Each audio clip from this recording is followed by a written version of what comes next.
इस संसार में आने वाला प्रत्येक बालक संपूर्णतः संस्कार रहित होता है।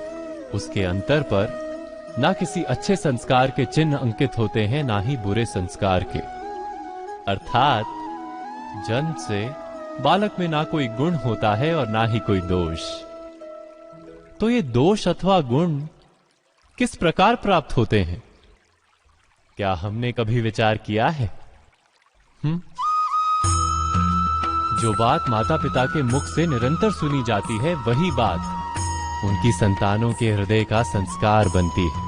जैसे किसी गांव में नदी तट तक एक पगडंडी बन जाती है केवल उस मार्ग पर बार बार चलने के कारण।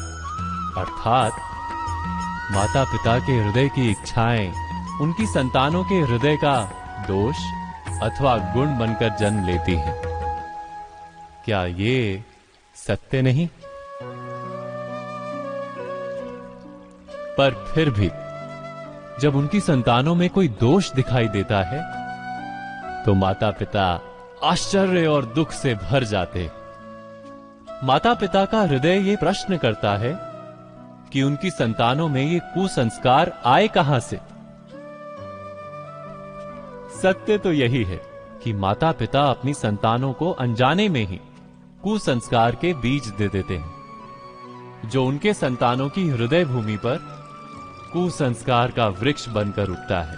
अर्थात अपनी संतानों को सुसंस्कारी और धर्ममय बनाने की आशा रखने वाले प्रत्येक माता पिता को प्रथम अपने हृदय की इच्छाओं पर अंकुश रखना क्या अनिवार्य नहीं?